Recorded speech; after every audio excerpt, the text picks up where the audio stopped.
Student अस्सलाम वालेकुम। आज का हमारा लेक्चर नंबर 4 है। चैप्टर 8 को स्टार्ट किया है। फंक्शंस एंड ग्राफ्स पढ़ रहे हैं।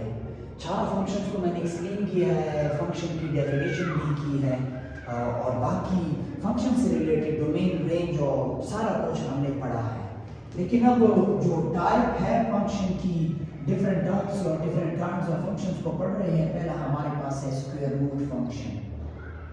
ये कौन सा फंक्शन है? Square root function. इसको अगर मैं डिफाइन कर लूं तो मैं कह सकता हूं a function of the form a function of the form. किस फॉर्म में हो? y is equal to f of x under root x। इस फॉर्म में जो फंक्शन हो उस फंक्शन को क्या कहते हैं? स्क्वायर रूट के अंडर x हो। अब फंक्शन के लिए दो चीजें जरूरी है, एक डोमेन और एक रेंज। डोमेन को एक्सप्लेन करने के लिए मैं ग्राफ से डोमेन को भी एक्सप्लेन करूंगा यहां से इस फंक्शन के लिए। ये मेरे पास क्या है? एक रियल एक्सिस है और इस रियल एक्सिस पे मैं एक परपेंडिकुलर लाइन ड्रॉ कर रहा हूं जो मेरे पास क्या बनाएगा? एक प्लेन बनाएगा। एक प्लेन बन गया है। डोमेन्स में रियल एक्सिस में जो स्मॉलेस्ट नंबर है उसको इंफिनिटी कहा है हमने और जो ग्रेटेस्ट है उसको पॉजिटिव इंफिनिटी कहा है।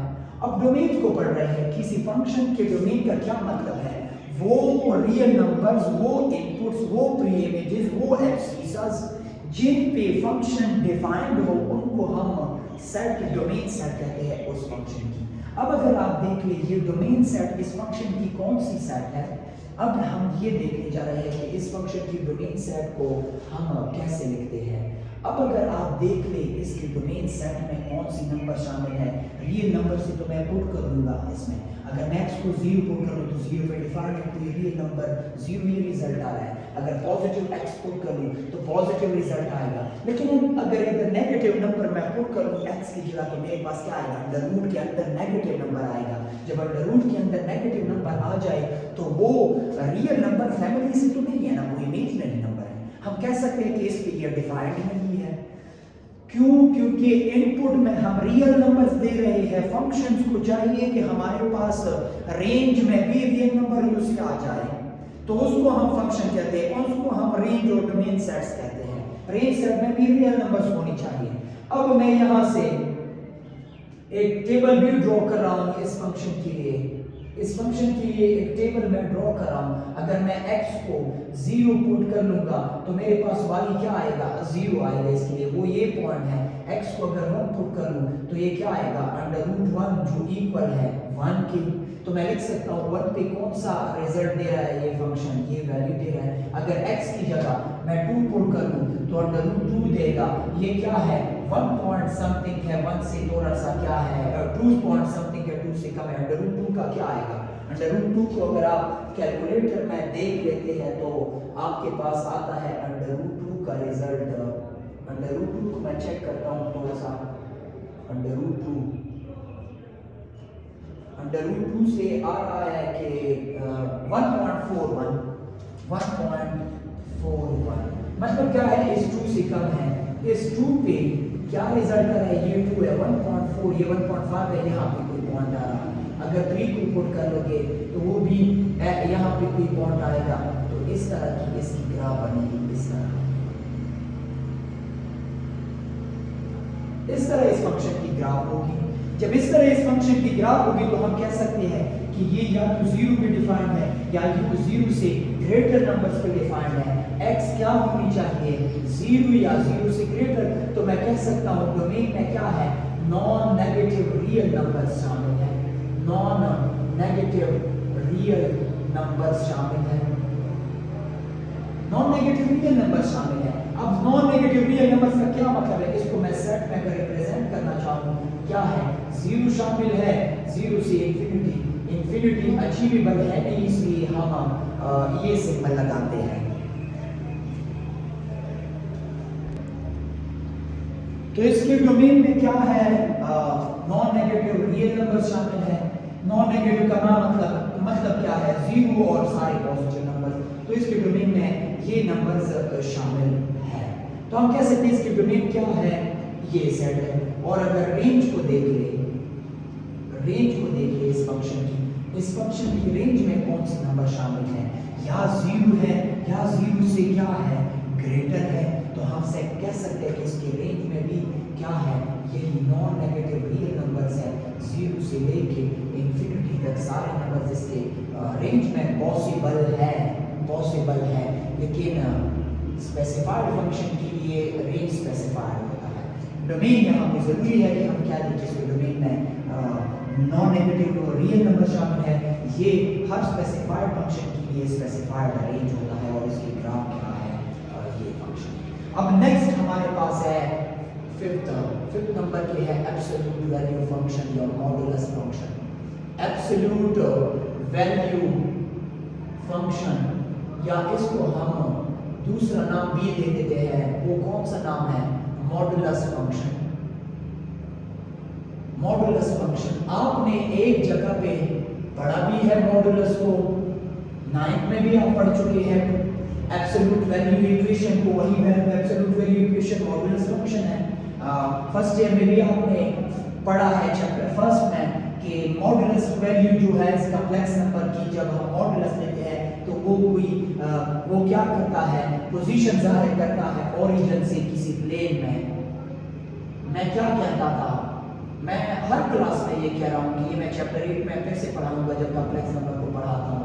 z एक कॉम्प्लेक्स नंबर है a प्लस b आयोटा, तो इसकी यहाँ से पोजीशन चेक करते हैं, यहाँ पे है x को देखते हैं, फिर y को देखते हैं, फिर इस पॉइंट का हमें पता चलता है ये रियल पार्ट है, ये इमेजिनरी पार्ट है। तो ये हमारे पास ये जो लेंथ है ये एब्सोल्यूट वैल्यू फंक्शन का क्या है, एक साइड पे ग्राफ है, वो मैं बाद में एक्सप्लेन करूंगा। लेकिन इसको जब हम इस लेंथ को फाइंड करते थे, इस लेंथ को हम क्या कहते थे, एब्सोल्यूट वैल्यू ऑफ z। ये क्या थी, उस ओरिजिन से इस पॉइंट की क्या थी लेंथ थी, उसको हम z मॉडुलस से फाइंड करते थे। अब ये लेंथ है, ये ऑलवेज क्या है, पॉजिटिव है। लेंथ नेगेटिव हो ही नहीं सकता, लेंथ क्या है, ऑलवेज पॉजिटिव है। अब अगर मैं सपोज करूं -2 मॉडुलस, इससे क्या मतलब है, +2 मॉडुलस, इससे क्या मतलब है, इससे b रिजल्ट 2 है, इससे b रिजल्ट 2 है, 2 यूनिट्स मैं लिखूंगा, 2 यूनिट्स। इसका मतलब क्या है, अगर मेरे पास इधर क्या है, अगर मेरे पास एक x एक्सिस है, अगर मेरे पास एक x एक्सिस और y एक्सिस, मतलब क्या है, मेरे पास एक कोऑर्डिनेट सिस्टम है, तो मैं कह सकता हूं कि इस कोऑर्डिनेट सिस्टम में ये -2 और +2 का मतलब क्या है, +2 और -2 की मतलब आपको समझाता हूं। ये 0 है मेरे पास, ये 1 है, ये 2 है, ये 3 है, ये 1, ये 2, ये -3, -1, -2। +2 का मतलब है ओरिजिन से 2 यूनिट्स यहाँ पे, ये इस लेंथ को हम +2 मॉडुलस कहते हैं, जो 2 यूनिट्स है। इसका मतलब क्या है, -2 मॉडुलस, ये भी 2 यूनिट्स है, ये भी 2 यूनिट्स है। इसलिए हम कह सकते हैं कि मॉडुलस के अंदर अगर हम नेगेटिव वैल्यूज भी ले तो उसका मतलब क्या है, ये नेगेटिव डायरेक्शन को जाहिर कर रहा है यहाँ पे। इसको आप डिटेल में फिर सेकंड ईयर में पढ़ लेंगे, या अगर सेकंड ईयर का कोर्स स्टार्ट किया हमने तो फिर उधर भी मैं पढ़ा दूंगा इसको डिटेल से, ट्रांसलेशन क्या होती है इसकी, और वो ये हॉरिजॉन्टल एक्सिस पे और वर्टिकल एक्सिस पे कैसे ट्रांसलेट होता है ये फंक्शन, उसको बाद में देखेंगे। लेकिन फिलहाल ये क्लियर होनी चाहिए कि ये भी लेंथ है, ये भी लेंथ है, यहाँ से इस पॉइंट की लेंथ 2 यूनिट्स दूर है, ये पॉइंट यहाँ से ये पॉइंट भी 2 यूनिट्स दूर है, तो हम कह सकते हैं कि मॉडुलस हमें क्या जाहिर कर रहा है, दूरी को जाहिर करके ओरिजिन से कितना दूर है ये। तो अब देख रहे हैं, अब पढ़ रहे हैं किस चीज को, एब्सोल्यूट वैल्यू फंक्शन को।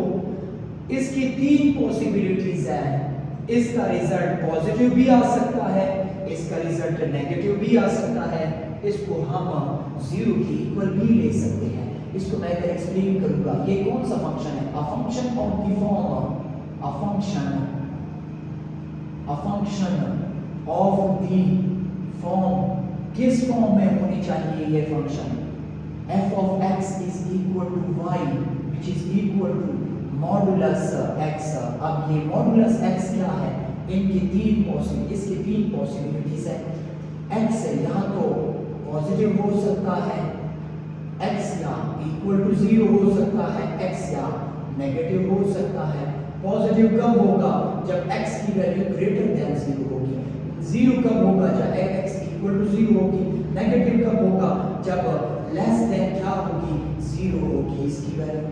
तो हम देख सकते हैं कि ये हमारे पास क्या है, मॉडुलस फंक्शन है। इसको हम क्या कहते हैं, x मॉडुलस कह सकते हैं। x मॉडुलस रीड कैसे क्या कर सकते हैं, रीड कर सकते हैं x मॉडुलस से। ये मेरे पास क्या है, मॉडुलस फंक्शन है, x मॉडुलस रीड कर सकते हैं। अब अगर आप देख लें इसके डोमेन में पॉजिटिव, नेगेटिव, जीरोस सारे रियल नंबर शामिल हैं। नेगेटिव इंफिनिटी से लेके पॉजिटिव इंफिनिटी की तरफ जितने भी रियल नंबर्स हैं ये सारे इसके डोमेन में शामिल हैं। तो हम कह सकते हैं कि ये फंक्शन हमारे पास क्या है, इसकी जो डोमेन है, इस फंक्शन का जो डोमेन सेट है वो हमारे पास क्या है, नेगेटिव इंफिनिटी से लेके पॉजिटिव इंफिनिटी की तरफ जितनी भी पूरी रियल एक्सेस या हम कह सकते हैं रियल लाइन, पूरी रियल लाइन क्या है, रियल नंबर्स, सारी रियल नंबर जितने भी रियल नंबर्स है वो इसके डोमेन में आते हैं। डोमेन सेट में इसको इस तरह रिप्रेजेंट कर सकते हैं। अगर रेंज को देख ले, इस फंक्शन की रेंज को देख ले, या वो अगर इधर मैं 0 पुट कर लूं, x की जगह 0 टेबल मैं ड्रॉ कर रहा हूं यहां पे x y 0 पुट कर लूं तो रिजल्ट 0 देता है, वो ये पॉइंट है।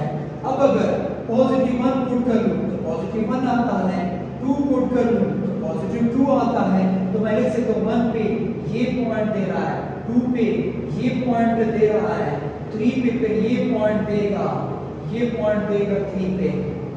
इनके जॉइनिंग से क्या बनेगी, एक लाइन बनेगी। अगर इसको आप देख ले, इसको आप देख ले, इसको आप देख ले, आपको ये पॉइंट्स क्या लगेंगे, कॉम्प्लेक्स नंबर्स लगेंगे, ये कॉम्प्लेक्स नंबर्स लगेंगे प्लेन में। ये क्या है, एक पोर्शन में तो हमने इसकी ग्राफ ड्रॉ की है, अब दूसरी में कैसे कर लेंगे। अगर नेगेटिव 1 को पुट करूं फिर भी पॉजिटिव कंसीडर करूंगा, अगर नेगेटिव पुट करूं फिर भी पॉजिटिव 2 कंसीडर करूंगा। नेगेटिव 1 पे भी ये रिजल्ट दे रहा है, पॉजिटिव 2 पे भी ये रिजल्ट दे रहा है, पॉजिटिव नेगेटिव 3 पे भी ये रिजल्ट दे रहा है। तो इसकी ग्राफ कुछ इस तरह की बनेगी। तो हम कह सकते हैं कि ये हमारे पास क्या है, एब्सोल्यूट वैल्यू फंक्शन है या मॉडुलस फंक्शन की ग्राफ है। अगर इसके रेंज को देख ले, या 0 शामिल है या 0 से ग्रेटर नंबर शामिल है, तो मैं कह सकता हूँ 0 टू इंफिनिटी जो है इसकी क्या है, रेंज है। यहाँ मैं लिख सकता हूँ नॉन नेगेटिव रियल नंबर्स इसके डोमेन में शामिल है। इसकी ग्राफ कुछ इस तरह बनेगी। एक इस तरह एमसीक्यू भी आ सकता है कि वो फंक्शन बताएगा, ये किस तरह से आ सकता है कि ये अगर डोमेन सेट है नॉन नेगेटिव रियल नंबर्स का, स्क्वायर रूट का डोमेन सेट है, तो ये किस फंक्शन के लिए फिर रेंज सेट बनेगा, ये किस फंक्शन के लिए, ये एब्सोल्यूट वैल्यू फंक्शन के लिए रेंज सेट बन जाएगा जो इसके डोमेन सेट है। इसको हम इस तरह ड्रॉ कर सकते हैं, इसी ग्राफ को इस तरह ड्रॉ कर सकते हैं। यहाँ पे शार्प कॉर्नर है, बाद में इसको फिर मैं एक्सप्लेन करूंगा सेकंड में। शार्प कॉर्नर यहाँ पे इनफाइनाइट टेंजेंट ड्रॉ होते हैं। तो एक और बात है, ये इधर भी पॉसिबल है कि इधर बन जाए अगर फंक्शन कुछ इस तरह हो, अगर फंक्शन कुछ इस तरह हो, y is equal to x modulus plus 2, फिर ये 2 का मतलब है ये ट्रांसलेशन है, ये ट्रांसलेशन है अपवर्ड। ये 2 का मतलब है यहाँ पे इसकी कुछ कोई ग्राफ बनेगी यहाँ पे। अब अगर अंदर कोई चीज ऐड या सब्ट्रैक्ट हो रही हो या नेगेटिव 2 हो तो फिर यहाँ पे बनेगी नेगेटिव 2 के लिए ये 1 है, ये 2, यहाँ पे इसकी ग्राफ बनेगी, ये शार्प कॉर्नर यहाँ पे होगा। अगर मैं ये पॉजिटिव 2 के लिए, ये नेगेटिव 2 के लिए अगर अंदर कोई चीज ऐड हुआ हो तो इसका मतलब है कि वो यहाँ पे बनेगी या यहाँ पे बनेगी। अंदर कोई किसी वैल्यू की एडिशन सब्ट्रैक्शन किस चीज को ट्रांसलेशन शो कर रही है along x axis, translation along x axis, और बाहर जब ऐड या सब्ट्रैक्ट करते हैं तो वो ट्रांसलेशन है अलोंग वाई एक्सिस। अगर यहाँ पे पॉजिटिव लिखा है तो कर्व अपवर्ड की तरफ बनेगी, अगर नेगेटिव लिखा है या अगर मैं इस तरह लिखूं x नेगेटिव x मॉडुलस तो इसकी ग्राफ कैसी बनेगी, डाउनवर्ड बनेगी, यहाँ पे इस तरह बनेगी। ये नेगेटिव क्या जाहिर कर रहा है, स्लोप को बेसिकली जाहिर कर रहा है, डायरेक्शन को, ग्राफ की डायरेक्शन को जाहिर कर रहा है। तो इस तरह हम इसको फिर डिटेल से सेकंड ईयर में पढ़ लेंगे आप। मैं इंशाल्लाह सेकंड ईयर के फंक्शंस जो ट्रांसेंडेंटल फंक्शन है उसको भी एक्सप्लेन कर दूंगा, लेकिन इस चैप्टर में इस चैप्टर के बाद। तो एक बात और है, इसको हम पेरेंटल भी कह सकते हैं, उसके लिए ये भी इम्पोर्टेंट है, पेरेंटल एब्सोल्यूट वैल्यू फंक्शन। ये पेरेंटल क्यों है, क्योंकि सारे फंक्शंस इस ई से बन रहे हैं, या अगर बाहर कोई चीज ऐड करते हैं या अंदर कोई चीज ऐड या सब्ट्रैक्ट करते हैं जिसको हम क्या कहते हैं, उसको पेरेंटल कहते हैं। ये सारे इसके मॉडिफाइड फंक्शन बन रहे हैं। तो स्टूडेंट्स 6 पे हमारे पास है constant functions.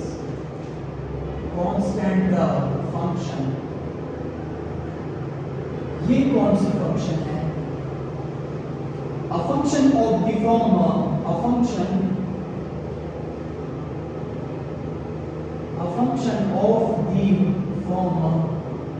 y is equal to f of x is equal to c। वो फंक्शन जो किसी कांस्टेंट के इक्वल हो तो हम कह सकते हैं इसको, ये क्या है, हमारे पास कांस्टेंट फंक्शन है। इसके डोमेन्स को अगर देख ले, इधर मैं इसकी ग्राफ भी ड्रॉ करूंगा। ये मेरे पास क्या है, x एक्सिस है, ये x एक्सिस है, ये क्या है, इसको y एक्सिस कहते हैं हम,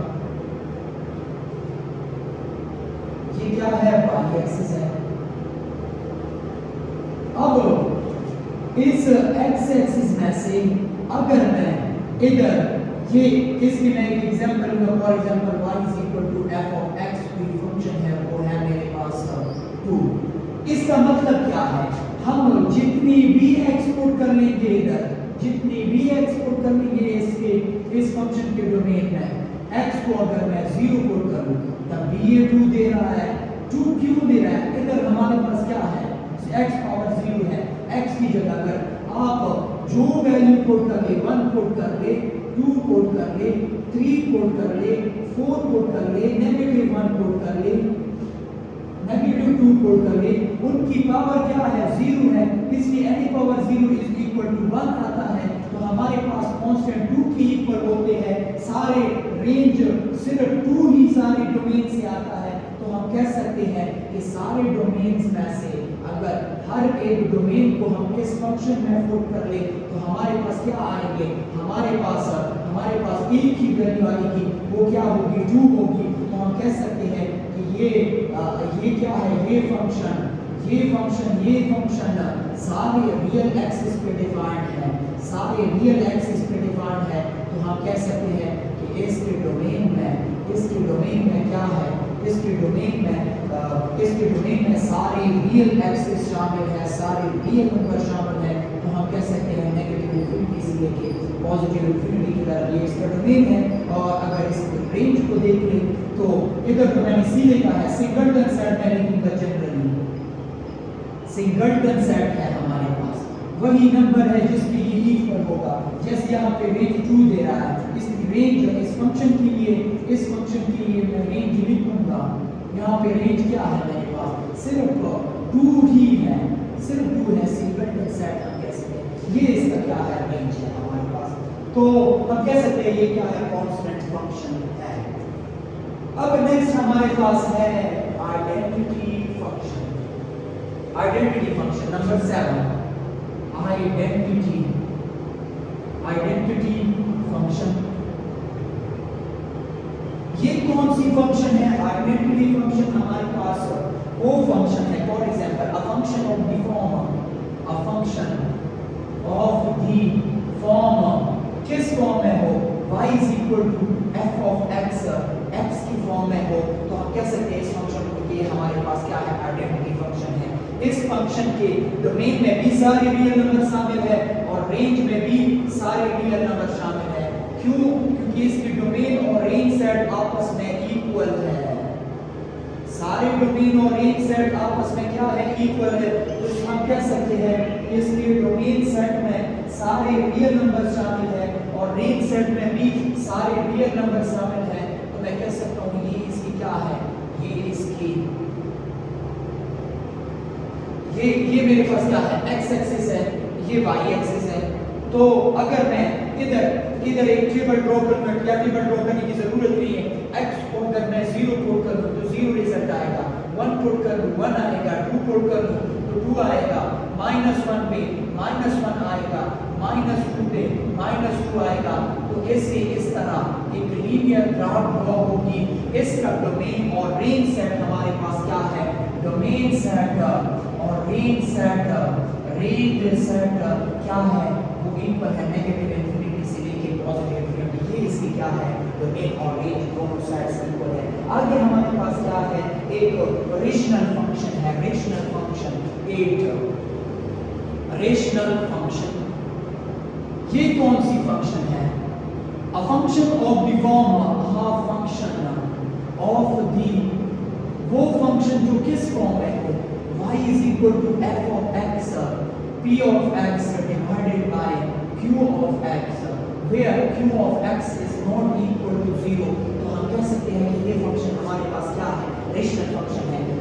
ऊपर भी पॉलिनोमियल हो, डिनोमिनेटर में भी कोई पॉलिनोमियल हो, डिनोमिनेटर वाला पॉलिनोमियल इक्वल टू 0 ना है, उसको हम रेशनल फंक्शन कह सकते हैं। इसके डोमेन को बाद में देखते हैं, लेकिन थोड़ा सा वो करते हैं। एक एग्जांपल लेता हूं मैं, for example y is equal to f of x 1 divided by x plus 2। ये क्या है, एक रेशनल फंक्शन है। ऊपर क्या है, कांस्टेंट फंक्शन है, पॉलिनोमियल ऑफ 0 डिग्री फंक्शन है। डिनोमिनेटर में क्या है, लीनियर फंक्शन है। डिनोमिनेटर वाला जो फंक्शन है q of x हमारे पास x plus 2 है, ये 0 नहीं होनी चाहिए। किस वैल्यू के लिए 0 इक्वल होगी, जब x को when x is equal to -2, जब x को -2 पुट करते हैं तो डिनोमिनेटर में क्या आएगा, इधर डिनोमिनेटर में ये पे आएगा 1 डिवाइडेड बाय 0। ये क्या है, इंफिनिटी की इक्वल है। ये डिफाइंड नहीं है, नॉट डिफाइंड, ये डिफाइंड नहीं है। इस नॉट डिफाइंड के लिए हम एसिम्प्टोट पढ़ लेंगे फिर सेकंड ईयर में, लेकिन इधर मैं इसकी ग्राफ बनाना चाहूंगा आपके लिए। इसकी ग्राफ कैसे बनेगी, ये मेरे पास क्या है, एक xy कोऑर्डिनेट सिस्टम है। इधर क्या है, ये +1 +2 +3 4 -1 -2 -3 -4 -5। अब अगर आप देख लें इस फंक्शन को अगर आप देख लें तो हमारे पास क्या आता है। इस फंक्शन को अगर देख लें, इस फंक्शन को अगर आप देखते हैं तो ये 2 पे क्या है, अनडिफाइंड, -2 पे अनडिफाइंड है। तो -2 पे क्या बनेगी, हमारे पास एसिम्प्टोट बनेगी। जिस पॉइंट पे कोई फंक्शन अगर डिफाइंड ना हो तो वहां पे क्या बनेगी, फिर एसिम्प्टोट बनेगी। फिर जितनी भी इस डोमेन में सारी रियल नंबर शामिल है, डोमेन में सारी रियल नंबर शामिल है, नेगेटिव इंफिनिटी से लेके -2 तक, यूनियन -2 से लेके पॉजिटिव इंफिनिटी तक, ये सारी इसकी डोमेन है। या मैं अगर जुमले में लिखना चाहूँ, all real numbers are possible, all real numbers except x is equal to -2। -2 के लिए ये क्या है, अनडिफाइंड है। इसको हम क्या कहते हैं, जिस पॉइंट पे ये डिफाइंड ना हो,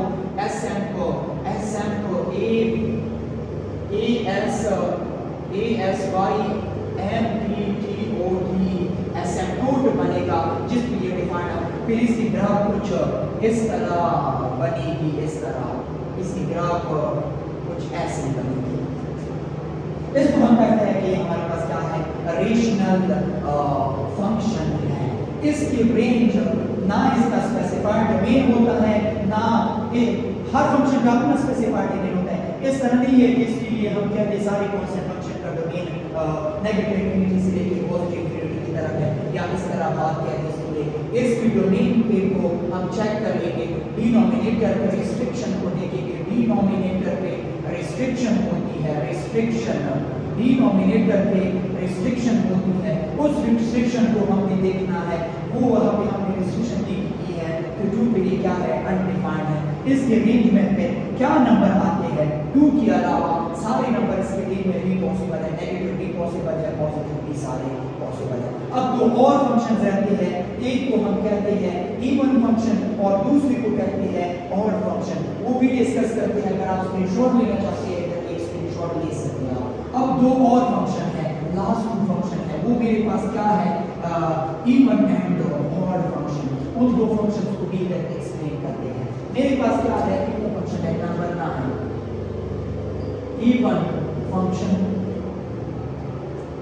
ये कौन सी फंक्शन है, अ फंक्शन ऑफ द फॉर्म। ये वो फंक्शन है जो किस फॉर्म में हो, f of x is equal to, अगर x की जगह नेगेटिव x b पुट कर ले तब भी ये इक्वल हो तो हम कह सकते हैं कि ये क्या है, इवन फंक्शन है। मैं एग्जांपल ले रहा हूं यहां पे, for example y is equal to f of x which is equal to x square। अगर इस फंक्शन को देख ले, इस फंक्शन को देख ले, इसके डोमेन को देख ले, इसके डोमेन को और रेंज को देख ले, आप अगर इधर मैं एक टेबल ड्रॉ कर दूंगा इसके लिए, x y, x को 0 पुट कर दूंगा y 0 आएगा, x को 1 पुट कर दूंगा y भी 1 आएगा, x को 2 पुट कर दूंगा y 4 आएगा, -1 अगर पुट कर दूं, मैंने क्या कहा है, अगर f of x minus f of minus x equal आ जाए, x को मैं नेगेटिव 1 पुट कर दूं, ये स्क्वायर इसे पॉजिटिव बना देगा, नेगेटिव 2 पुट कर दूं, पॉजिटिव 4 बना देगा। देख लो आप, ये क्या है, इस 2 पे भी पॉजिटिव दे रहा है, -2 पे भी पॉजिटिव दे रहा है, 1 पे भी पॉजिटिव 1, नेगेटिव 1 पे भी पॉजिटिव 1। तो हम कह सकते हैं कि ये एडिटिव इनवर्सेस पे नेगेटिव और पॉजिटिव वैल्यूज पे सेम रिजल्ट देता है। इस फंक्शन को हम क्या कहते हैं, इवन फंक्शन कहते हैं। इसकी ग्राफ कुछ इस तरह की होती है, जिसको हमने पैराबोला भी कहा है, जिसको हम पैराबोला भी कहते हैं। ये पैराबोला है हमारे पास। और इवन फंक्शन की खासियत क्या होती है, ये खासियत कौन सी खासियत रखता है, ये इवन फंक्शन हमें बताता है सिमेट्री है, ये सिमेट्रिकल है, सिमेट्रिकल है, सिमेट्रिकल अबाउट y एक्सिस।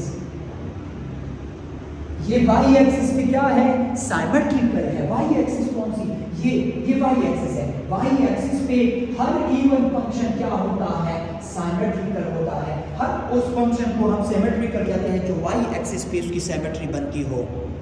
तो ये इवन फंक्शन कौन सी फंक्शन हो गई, ये वो फंक्शन है जो क्या करता है, जो सिमेट्री बताता है। किस, अब एट पॉइंट 2 और 3 में मैं इस सिमेट्रिकल पे डिटेल से, सिमेट्री पे डिटेल से बात करूंगा, लेकिन अगर आपको इतनी क्लियर होनी चाहिए ये फंक्शन कि इवन फंक्शन वो फंक्शन होते हैं जो y की सिमेट्रिकल होते हैं। y एक्सिस से अगर इस साइड पे देख ले, ये जो ग्राफ है वो सिर्फ इधर है, y एक्सिस पे इसकी रिफ्लेक्शन जाहिर हो रही है, तो हम कह सकते हैं कि ये हमारे पास क्या है, इवन फंक्शन है।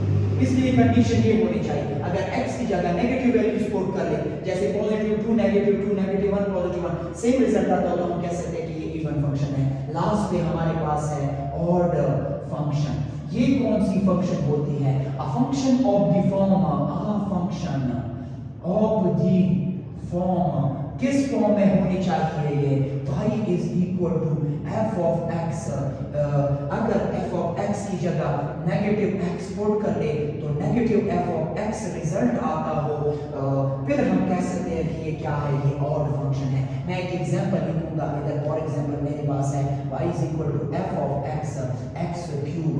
अब इसके लिए अगर टेबल में ड्रॉ करना चाहूं, x y 0 पे ये 0 z दे रहा है, 1 पे 1 दे रहा है, 2 पे क्या दे रहा है 8 दे रहा है। अगर मैं क्या कर लूँ नेगेटिव 1 को लिख लूँ, नेगेटिव 1 पे नेगेटिव 1 आ रहा है, क्योंकि नेगेटिव 1 को 3 दफा मल्टीप्लाई कर ले, रिजल्ट क्या आता है negative negative positive positive negative negative 1। तो नेगेटिव 2 पे क्या दे रहा है नेगेटिव 8 दे रहा है। अब अगर इसको मैं ड्रॉ कर लूंगा, इसको मैं ड्रॉ कर लूंगा, हाँ इधर देखते हैं, इसको मैं ड्रॉ कर लूंगा तो इसकी ग्राफ कैसी आएगी, इसकी ग्राफ हमारे पास आएगी, ये क्या है, ये कौन